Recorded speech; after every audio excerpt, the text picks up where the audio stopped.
வணக்கம். நம்ம இன்னைக்கு நாகார்ஜுனரோட மூலமத்திய மககாரிகா பத்தி கொஞ்சம் ஆழமா பேச போறோம். ஆமா, இது பௌத்த தத்துவத்துல குறிப்பா மத்தியமக பள்ளியோட ஒரு முக்கியமான ஒரு அடிப்படை நூல். இதுக்காக நாம மார்க் சைடட்ரீட்ஸ், ஷோர்யூ கச்சுரா இவங்களோட ஆங்கில மொழிபெயர்ப்பு, விளக்க உரை இதத்தான் ஆதாரமா எடுத்திருக்கோம். முழு புத்தகத்தையும் அலசாம சில முக்கிய பகுதிகளை பார்த்து நாகார்ஜுனரோட மைய கருத்துக்களை புரிஞ்சுக்க முயற்சி பண்ணலாம். குறிப்பா அவர் எப்படி இந்த ஸ்வபாவம், அதாவது உள்ளார்ந்த தன்மைங்கிறத மறுக்கிறார், அப்புறம் அவருடைய அந்த ஃபேமஸான சூன்யதா, வெறுமை, அது எப்படி பிரதீத்திய சமுத்பாதம், அதாவது சார்பிற்றோற்றத்தோட இணையுது, இதெல்லாம் பார்க்கலாம். ஆமா, இது கொஞ்சம் சிக்கலான விஷயம்தான். ஆனா சில முக்கியமான திறப்புகளை கண்டிப்பா பார்க்கலாம். சரி, முதல்ல அந்த சூழல் பத்தி சொல்லுங்களேன். நாகார்ஜுனர் யாருக்காக பேசுறார்? அவர் காலத்துல என்ன மாதிரி தத்துவ விவாதங்கள் நடந்துட்டு இருந்தது, முக்கியமா அபிதர்மம் பத்தி? அது ரொம்ப முக்கியம். அபிதர்ம சிந்தனையாளர்கள் உண்மையோட அடிப்படை அலகுகள், அதாவது தர்மங்கள்னு சில விஷயங்களை சொன்னாங்க. ஓ, அந்த அடிப்படை கூறுகள். ஆமா, அதுதான் உண்மையான பரமார்த்தமான உண்மைனும் நம்மளோட அன்றாட அனுபவம், அதாவது சம்ருத்தி, இந்த தர்மங்களோட சேர்க்கைதான்னு சொன்னாங்க. சரி. இதுல முக்கியமா என்னன்னா, இந்த தர்மங்களுக்கு ஸ்வபாவம் இருக்குன்னு நம்பினாங்க. அதாவது அதுக்குன்னு ஒரு தனித்த, மாறாத, உள்ளார்ந்த தன்மை, மற்ற எதையும் சாராமல் தானாகவே இருக்கும் தன்மை. அதேதான். இந்த தர்மங்களோட நிலையற்ற தன்மையையும் ஆன்மா இல்லைங்கிறதையும் உணர்ந்தா விடுதலை அடையறான்னு சொன்னாங்க. அப்போ இந்த அடிப்படையில எல்லாத்துக்கும் ஒரு உள்ளார்ந்த தன்மை, ஒரு எசன்ஸ் இருக்குங்கிற ஐடியாவை தான் நாகார்ஜுனர் கேள்வி கேட்கிறாரு இல்லையா? மிகச்சரியா சொல்லிங்க. நாகார்ஜுனர் இன்னும் ஒரு படி மேல போறார். வெறும் நபர்களுக்கு மட்டும் இல்ல, இந்த அபிதர்மிகள் சொல்ற அடிப்படை தர்மங்களுக்குமே உள்ளார்ந்த தன்மை இல்லைங்கிறார். எல்லாமே சூன்யம், அப்படியா? ஆமா, எல்லாமே சூன்யம், அதாவது ஸ்வபாவமற்றவை. இதுதான் அவரோட ஒரு பெரிய கான்ட்ரிபியூஷன். ஆனா ஒரு பாட்டுக்கு எல்லாம் போய் ஒண்ணுமில்ல அப்படின்னு சொல்லிரல. மாறா அவர் சூனியத்தாவ நேரடியா சார்பிற்றோற்றத்தோட இணைக்கிறார். பிரதீத்திய சமுத்பாதம் 24ஆம் அத்தியாயத்துல ரொம்ப தெளிவா சொல்றார். யஹ் பிரதீத்திய சமுத்பாதஹா சூன்யதாம் தாம் பிரச்சக்ஷ்மஹே. ஓ, அப்படின்னா எது சார்பா தோன்றுதோ அதையே சூன்யம்னு சொல்றோம்னு அர்த்தமா? அதேதான். பொருட்கள் ஒன்னு சார்ந்து சில நிபந்தனைகளுக்கு உட்பட்டு தோன்றதுனாலேயே அதுக்குன்னு தனிப்பட்ட மாறாத தன்மை இல்ல. அதுதான் சூன்யம். இதுதான் கொஞ்சம் குழப்பமா இருக்கு. சூன்யம்னா நாம பொதுவா ஒன்றுமே இல்ல, எம்டினஸ், வாய்ட் அப்படிதானே புரிஞ்சுக்கிறோம்.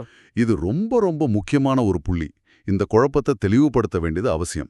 நாகார்ஜுனர் திரும்ப திரும்ப சொல்றார், சூனியத்தாங்கிறது நைகுலிசம் கிடையாது, அதாவது எதுவுமே இல்லைங்கிற வாதம் இல்லை இது. சரி, அப்போ என்ன அது?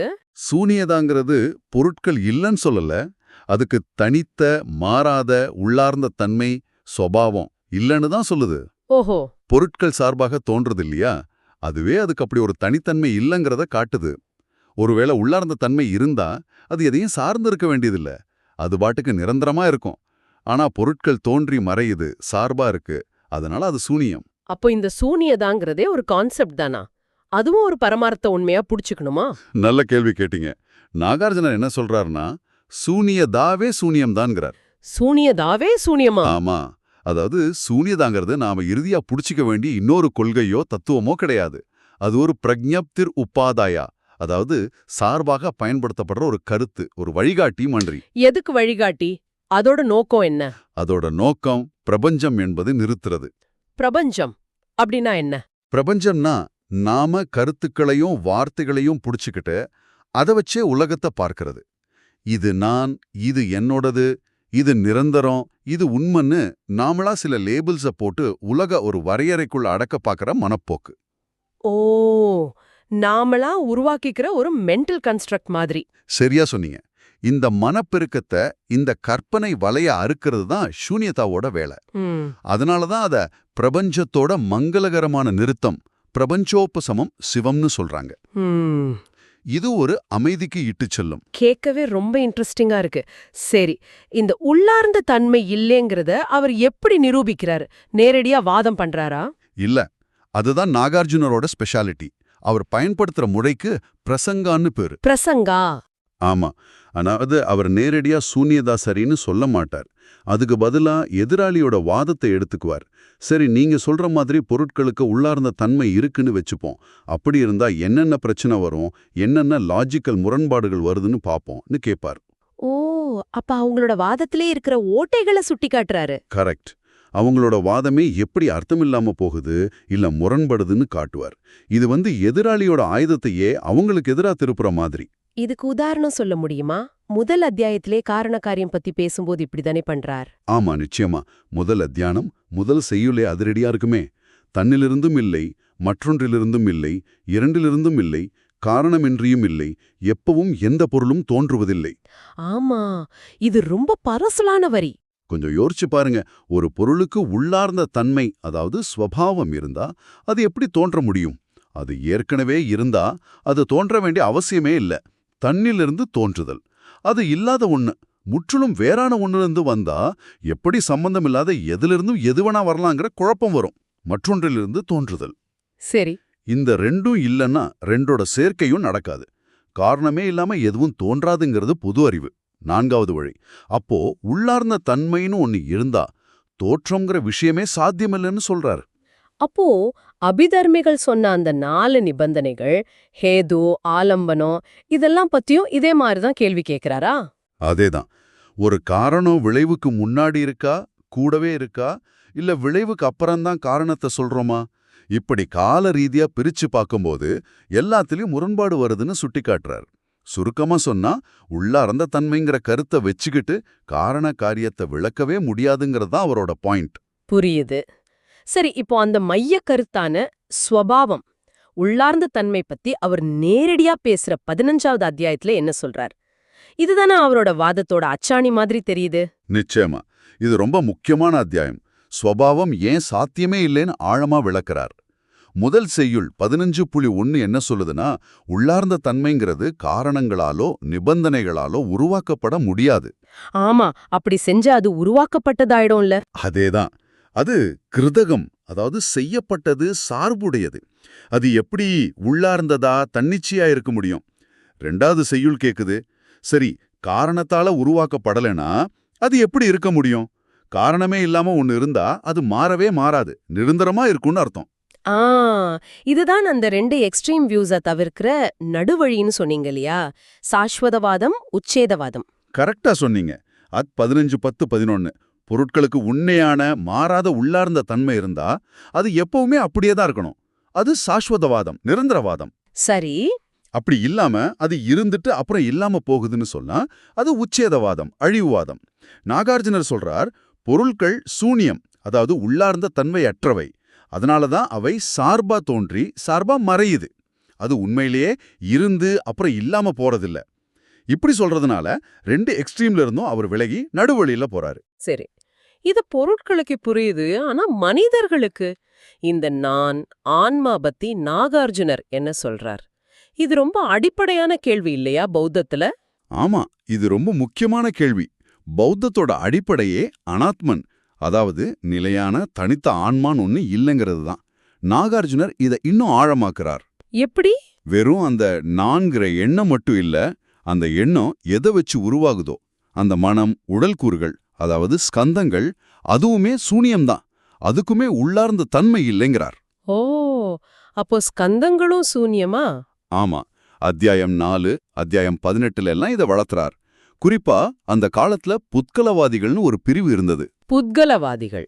ஆமா, அவங்க என்ன சொன்னாங்கன்னா, ஸ்கந்தங்களை சார்ந்து ஆனா அதிலிருந்து வேற மறுபிறவி எடுக்கிற ஒரு நபர், புத்கலம், இருக்கிறதா சொன்னாங்க. நாகார்ஜுனர் அவங்கள விமர்சிக்கிறார். சரி, அந்த நபர் ஸ்கந்தங்களோட ஒன்னா இருக்காரா, வேறையா இருக்காரா? ஸ்கந்தங்கள் அவருக்கு உடமையா, அவர் ஸ்கந்தங்களுக்குள்ள இருக்காரா, ஸ்கந்தங்கள் அவருக்குள்ள இருக்கா? இப்படின்னு பல கோணங்கள்ல கேள்வி கேட்டு அப்படி ஒரு தனித்த நபரை எங்கேயுமே கண்டுபிடிக்க முடியாதுன்னு தர்க்க ரீதியா நிறுவுறார். ஆக ஆன்மா இல்லைங்கிறத இன்னும் அழுத்தமா சொல்றார். இதனால நடைமுறையில என்ன பயன்? அதுதான் ரொம்ப முக்கியம். 18ஆம் அத்தியாயம் 6ஆம் செய்யுள்ள சொல்றார் பாருங்க. ஆன்மா ஆத்மன் இல்லைங்கிறதுனால என்னுடையது ஆத்மீயம்ங்கிற பற்றும் இருக்க முடியாது. ஆமா, ஆன்மாவே இல்லைன்னா அப்புறம் எது என்னோடது? சரியா சொன்னீங்க. இது நான், எனதுங்கிற அகங்காரத்தையும் அந்த உடைமை மனப்பான்மையும் நிர்மமோ நிரஹங்காரகா வேரோட அழிக்க வழிகாட்டுது. இது வெறும் தத்துவ பேச்சில்ல, நம்மளோட துன்பத்திலிருந்து விடுபட இது ஒரு நேரடி வழின்னு சொல்றார். புரியுது. ஆனா ஒரு சந்தேகம் வருது. இவ்ளோ தூரம் எல்லாம் சூனியம், உள்ளார்ந்த தன்மை இல்லைன்னு சொல்லிட்டா, அப்புறம் நம்ம செய்யற கர்மா, புண்ணியம், பாவம், ஒழுக்கம், பயிற்சி, அப்புறம் கடைசியா விடுதலை, இதுக்கெல்லாம் என்ன அர்த்தம்? எல்லாம் வீணா போயிடுமா? இது நயாஹலிசம் மாதிரி இல்லையா? இது ஒரு சரியான கேள்வி. நாகார்ஜுனர் மேல அவரோட காலத்துல வைக்கப்பட்ட முக்கியமான குற்றச்சாட்டே இதுதான். ஆனா நாகார்ஜுனர் இத ரொம்ப அழுத்தமா மறுக்கிறாரு. அவர் என்ன சொல்றாருன்னா, நீங்க கேக்குறதுக்கு நேர்மாறா உண்மை இருக்குங்கிறார். நேர்மாறாவா? எப்படி?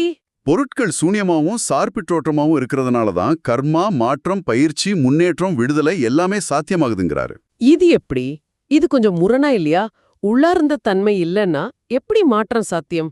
இதுக்கு 24ஆம் அத்தியாயத்துல ரொம்ப தெளிவான விளக்கம் இருக்கு. கொஞ்சம் யோசிங்க.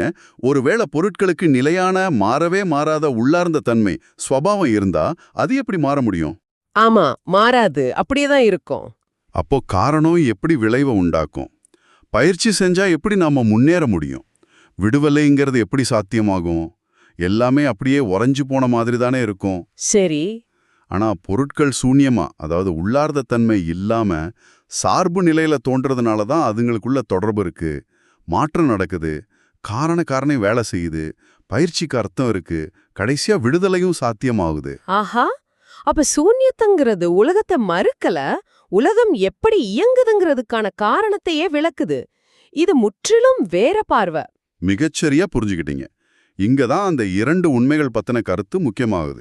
சம்ருத்தி சத்யா, பரமார்த்த சத்யா. ஆமா, சம்ருத்தி சத்தியாங்கிறது நம்ம அன்றாட உலக அனுபவம், பொருட்கள், மனிதர்கள், காரணகாரியம், நல்லது கெட்டது. நாகார்ஜுனர் இதை இல்லைன்னு சொல்லல. இது நடைமுறைக்கு ரொம்ப முக்கியம். இந்த சம்ருத்தி உண்மை மூலமா தான் இதை வச்சு தர்க்கம் பண்ணி தான் பரமார்த்த உண்மைய, அதாவது இது எல்லாத்துக்கும் அடிப்படையா ஒரு தனித்த மாறாத உள்ளார்ந்த தன்மை, ஸ்வபாவம் இல்லைங்கிற சூன்யத்தை நாம புரிஞ்சுக்க முடியும்.